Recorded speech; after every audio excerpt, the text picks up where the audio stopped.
Hey guys, welcome back to the channel. We got something a little different today. We've got some beatnik bandits, and this is going to be a quick video about how to do a quick detail or cleaning of some of Hot Wheels a little bit more delicate cars. I kind of brought out a few different things here to give you examples of some of their more delicate cars, and then also to kind of give you an idea of a standard red line and kind of the differences from this era. So basically, this is what we're going to be working on, and this is going to be our example car. I picked this up used. It's in very good condition, and miraculously nothing is broken on it, which is very unusual. When you find these, they're usually have something damaged, mostly because they're more like models versus 1/64th little race cars or toys. It's literally like a miniature model, and everything is quite delicate. But the amount of detail that's in these is exquisite. In fact, I'm very shocked that these cars aren't commanding a higher price on eBay and through collectors. In fact, these things are pretty darn cheap right now, which gives me a buy recommendation.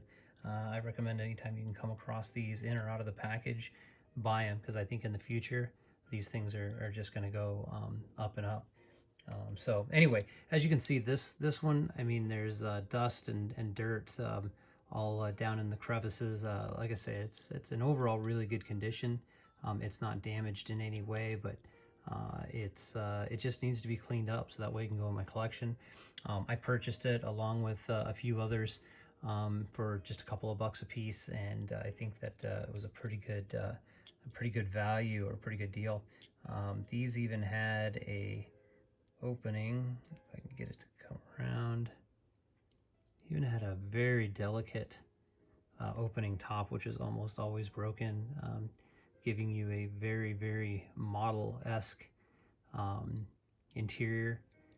Very cool car. If you're wondering what this car is from, this is from the 2003 Legends Hall of Fame series that they did, and this is Big Daddy Roth's one of his creations. So anyway, let's get to it, and then what we're going to do is I'm going to kind of compare the cleaning of a standard Hot Wheel and then these more model-esque delicate Hot Wheels.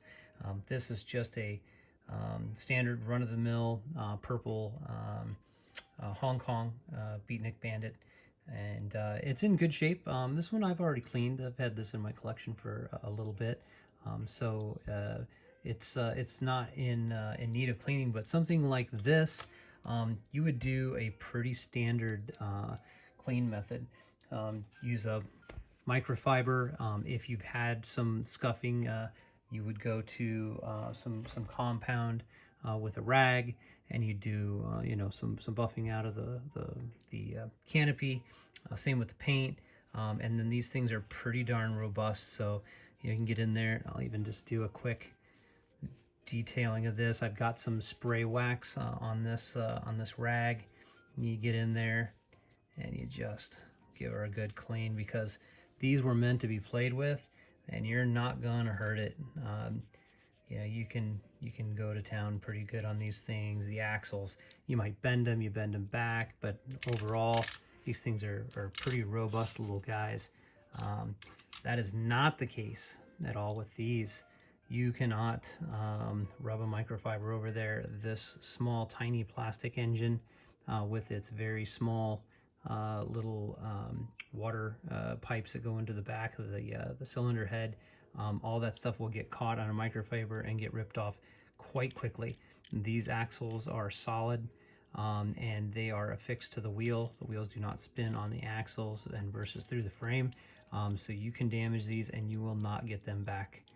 So anyway, so something like this, how do we clean it? Well, I'm going to do it in a very similar way, but instead of using microfibers, we're going to use some Q-tips, and we're going to do kind of the same thing. We're going to use our wax or our compound here, our polish,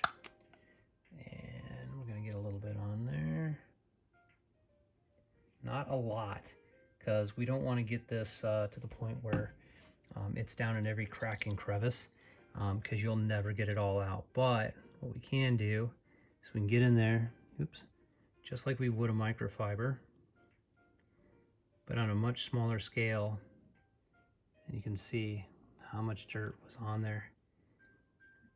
And we're just using a light plastic polish because it's a lot more gentle. We're just going to get in there.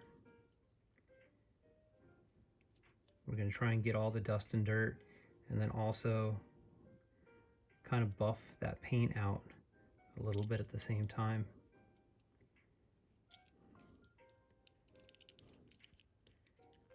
And that's just because these are so delicate. And the last thing you want to do is really go to town on one of these things with a big rag, catch a corner, and rip a delicate little piece of plastic off. Luckily, this canopy is super nice, super clean. So all we're going to do is we're going to buff this out just to get all the dirt and debris that's built up over the years out of it. We're not really trying to compound it. And then when we're done with this, and we've gotten all this dirt and we've got it to a point which we call clean, then's going to be the next step. We're going to protect it, and we're going to get some of that carnauba spray wax, and we're going to build up a good layer on there.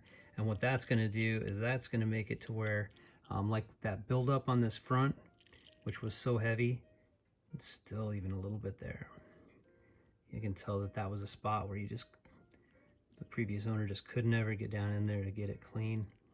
When we do that, that's going to leave a barrier that's going to make it very easy to dust in the future. In fact, when we get a good coating of that on there, you'll probably be able to use a little bit of spray or compressed air and get this thing pretty much show worthy. Okay, now we're going to flip to our other side, and we're going to buff all that off.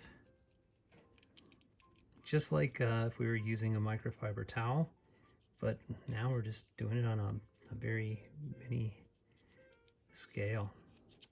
I know this is a little bit tedious, but you got to remember, once we get done with this and we get that coating of wax on it, we're not going to have to get in there and buff this thing out like this every time. In fact, like I said, some good compressed air will probably keep this thing really nice and clean, and that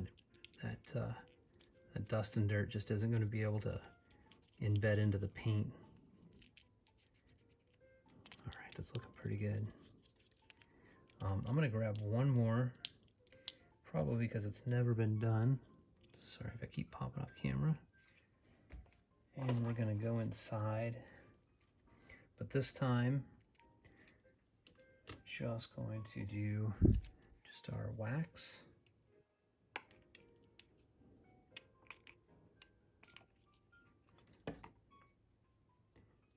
And then back to the car.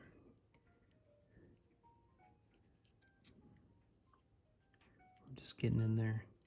Sorry guys, I'm focusing on doing the work and not always keeping it in the frame for you guys. But getting better at it. I'm working on it for you guys. I want you guys to enjoy doing this as much as, or watching this as much as I enjoy making it with you guys. All right. That closed, that bubble nice and, yeah, that's working out nicely. You know, I'm just going to spray some of this on the nice little puddle. That way I can just keep a good, and with this I can really get that wax nice and in all those little crevices. And that cotton, if you can see, it just works its way down in those spots where sometimes, I mean, you literally can never get them. Once it gets dust down in there and it builds up, you'll never get that out without taking the car apart. And you know, last thing you want to do is take something like this apart and ruin its its value. All right, it's looking good. It's getting some shine on it. And this thing already looked really good, so it's not like I'm, you know, creating some miracles here, some sort of crazy restoration. We're just taking a car that's nice, and we're not only getting it clean, but we're future-proofing in it. Mouth of marbles. Future-proofing it, so that way we don't have to do this again. All right. We got our wax on there. I'm gonna take this guy and I'm just gonna fray it, kind of like that. So that way it's kind of like a buffing pad. Now we're gonna just go back over it, and now we do fast because we're now, sorry about that. So now we're buffing it, mini buff. Imagine a tiny little buffing pad, little DA. All right, just, I don't know, with this wax, it just seems like the faster and you do these little buffing actions, the shinier it gets. And I don't know if you can see that, but I mean, it's really coming out. I mean, the cleanliness is there, even if the paint isn't super glossy on these. You can still see that you're not going to get any shinier. Get in, get that motor.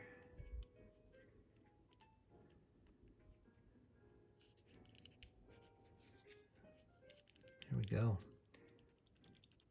And at this point, you can just keep going to town. I think once you have that, you can feel with that, like if you're me and you're holding this, you can just feel that just slickness. It's just doesn't have any resistance on that paint like when I started. And that's what we want. That slickness is what prevents dust and dirt from being able to eat into this paint. You let this thing sit on the shelf for a year, go back out, take a can of compressed air, blow it off, and it'll feel just this smooth, because that dust just can't adhere to it. So there we go. Now we're all clean, waxed, and as long as we don't, you know, handle it too much, that layer of wax is going to keep it nice and protected for many years. And who knows, long after I'm gone and this gets passed down and passed down and passed down, they'll wonder why this one survived so well. And maybe it'll be because we took some time and waxed it. So, all right, guys, that's all for this video. I hope that you found it informative. And if you have any questions or comments, thoughts, you name it, put it down in the description below, or in the comments below. And if you like the video, subscribe. That's why I'm doing them. Take care, guys.